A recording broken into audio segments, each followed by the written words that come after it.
Chers frères ivoiriens, chères sœurs ivoiriennes, vous connaissez peut-être mon histoire, mon conflit avec le couple de Français Galtier-Maurice et Galtier-Chantal.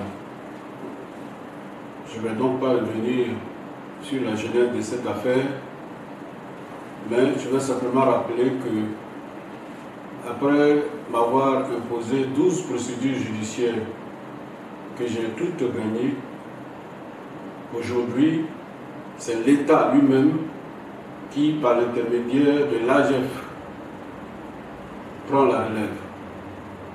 De quoi s'agit-il? Depuis une semaine, l'État de Côte d'Ivoire, par l'intermédiaire de l'AGF, me traîne devant les tribunaux en initiant 3 procédures judiciaires sous la pression de l'ambassadeur de France, le procureur général, le ministre de la Justice et maintenant, dit-on, le Premier ministre, pousse aujourd'hui l'AGF à me traîner devant les tribunaux et à m'imposer ces 3 procédures judiciaires dont je vais vous parler. La première procédure judiciaire, c'est un référé d'heure à heure qui a pour effet de suspendre la décision d'expulsion du couple Galtier de mon terrain.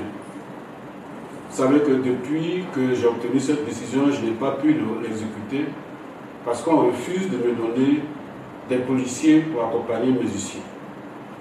Aujourd'hui, il est question de suspendre cette décision. La deuxième procédure judiciaire, c'est une procédure de tierce opposition qui a pour but d'annuler cette décision de justice, cet arrêt de la Cour d'appel d'Abidjan. La troisième procédure judiciaire, c'est une procédure qu'ils ont initiée auprès de la Chambre administrative de la Cour suprême et qui a pour but de faire annuler mes titres de propriété. Il faut vous dire que ce terrain, c'est un terrain que j'ai acheté en 1990. Et ceux qui m'ont vendu le terrain, c'était les meilleurs. Eux-mêmes l'ont acheté, ce terrain, auprès de la CETU en 1986. Donc, depuis 32 ans, ce terrain-là est sorti du patrimoine privé de l'État. Ce terrain n'est plus un terrain de l'État. Il n'appartient donc plus à l'État. Mais on met en branle l'AGF, qui est une société qui a été créée en 2000 pour m'exproprier afin de donner mon terrain aux amis des personnalités dont je viens de parler, qui sont les Galtier-Maurice et Galtier-Chantal Oudard. Aujourd'hui, lundi dernier, c'est-à-dire hier, j'étais au tribunal avec mes avocats pour répondre à l'assignation qui m'a été envoyée dans le cadre du référé dont je vous parlais tout à l'heure. Nous étions devant le juge Niamian Arsène Joseph de la Cour d'appel, celui qui avait le dossier. Mes avocats et l'avocat de l'AGF, nous avons débattu et il est clair que l'issue du débat, l'issue de cette procédure ne faisait l'ombre d'aucun doute parce que je n'ai pas affaire dans cette affaire, dans ce conflit, je n'ai pas affaire à l'État de Côte d'Ivoire, je n'ai pas affaire à l'AGF. Donc, il était clair que le juge allait dire cela. Je viens d'apprendre par une source autorisée, à une source bien informée de la Cour d'appel, que ce jeune magistrat fait actuellement l'objet de lourdes pressions de la part de son supérieur hiérarchique, qui est le magistrat Joe Ali, qui lui-même fait l'objet d'immenses pressions de la part du procureur général, de la part du ministre de la Justice et maintenant, dit-on, de la part du Premier ministre, qui eux-mêmes sont sous la pression et l'ambassadeur de France. Donc, me voilà encore devant les tribunaux, après 12 procédures judiciaires. Je me retrouve encore devant les tribunaux. Et je ne sais pas pourquoi. Est-ce que c'est parce que je m'appelle Koutou Dabo? Est-ce que c'est parce que je ne suis pas du même bord politique que ces personnalités? Je m'interroge. Mais mes convictions politiques, tout le monde les connaît. Et je n'ai pas l'intention d'y renoncer. Mais nous, là, nous sommes dans le cadre des affaires. J'ai conclu un contrat de bail, un banal contrat de bail avec le couple Galtier. J'ai même montré à votre disposition pour 11 années consécutives un terrain bâti. Vous y construisez une école et après les 11 ans, vous partez, vous me rétrocédez l'école, des pleins droits et sans indemnité. C'est écrit noir sur blanc dans un contrat de bail notarié qui a été enregistré par l'État de Côte d'Ivoire. Et c'est ce contrat-là que j'essaie de faire appliquer. Je ne suis pas en guerre contre les Français. J'essaie seulement de récupérer mon bien. Et aujourd'hui, l'État qui m'a vendu ce terrain essaie par des manœuvres de le reprendre. Et mon crime, c'est que je serai le financier du FPI.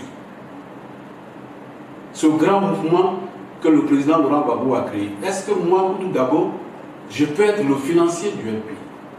De quel argent je dispose pour être le financier du FPI? Alors, au moment où on parle de la réconciliation nationale, au moment où on sort certains prisonniers politiques, on veut m'anéantir. Parce que, chers frères, sachez que mes sociétés ont été déjà détruites. Depuis 2011, on a détruit mes sociétés. Ma maison a été saccagée. Mes sociétés sont complètement anéanties. Maintenant, ce sont mes biens qu'on veut prendre. Alors, je suis devant vous pour vous dire que j'en ai assez. J'en ai assez et ce n'est pas cela, gouverner un pays. Parce que l'école qu'on défend là, c'est une école qui ne respecte pas les lois de notre pays. C'est une école qui n'a pas d'autorisation du gouvernement ivoirien pour exercer le métier de l'enseignement en Côte d'Ivoire. C'est une école, la société ne paye même pas d'impôts. Quand les impôts arrivent dans cette école, on m'envoie les fiches d'impôts. À ce moment-là, je suis propriétaire. Tout le monde reconnaît que je suis propriétaire. Le dernier avis d'imposition qu'on m'a envoyé date de février 2018. Alors, comment on peut traiter un national, comment on peut traiter un compatriote comme ça? Qu'est-ce que ça veut dire? Est-ce qu'on veut me pousser à la faute? Est-ce qu'on veut m'écraser? Qu'est-ce que j'ai fait? Le multipartisme a été officiellement prononcé en 1990, le 30 avril. Chacun a été libre d'aller où il veut. Alors, je suis ce soir devant vous pour vous dire cela et vous dire que je ne me laisserai pas faire. Parce que ce n'est pas juste et ce n'est pas digne. Personne n'est obligé d'être ministre. Mais quand on est ministre, on doit défendre ses compatriotes. On doit faire respecter les lois de son pays. On n'a pas pour objet de détruire ses compatriotes parce qu'ils ne sont pas du même bord que vous. Je n'accepte pas ça. Je ne peux pas accepter ça. Je ne peux pas accepter ça parce que ce n'est pas juste. Parce que là, ce qu'ils sont en train de faire, ils sont en train de créer un dangereux précédent. Demain, quand quelqu'un d'autre va venir au pouvoir, il va faire la même chose et ce n'est pas bon. Il s'attaque au droit à la propriété privée, qui est un droit qui est consacré par notre Constitution. C'est un droit qui est consacré par la Déclaration universelle des droits de l'homme. Je n'ai rien à voir avec l'AGF. L'AGF comme disaient les enfants dans la rue, je ne fais pas palabre avec l'AGF. Mon palabre, c'est avec les Français, les Marseillais d'Arquier, qui exploitent mon terrain sans payer, gratuitement. Depuis 3 ans, ils ne payent plus. Pourquoi on me traite comme ça? L'État peut leur donner un terrain. Une école, ça délocalise. Si vraiment on veut garder l'école française, mais c'est bien. Mais ils sont expulsés depuis 2016. Ils ont eu le temps de délocaliser. Pourquoi on veut m'exproprier pour faire plaisir à des amis? Est-ce que c'est ça diriger un pays? Chers frères, c'est le message que je voudrais passer et j'espère que vous avez bien compris. Mon combat n'est pas un combat contre les Français. J'essaie seulement de faire respecter une convention d'affaires. Parce que sinon, on ne peut plus traiter avec les Français. On ne peut plus traiter avec les Français. Parce que dès que il s'agira d'accomplir les engagements, l'ambassadeur de France va sortir, il va entrer dans le conflit comme un éléphant dans un magasin de porcelaine. Ce n'est pas possible.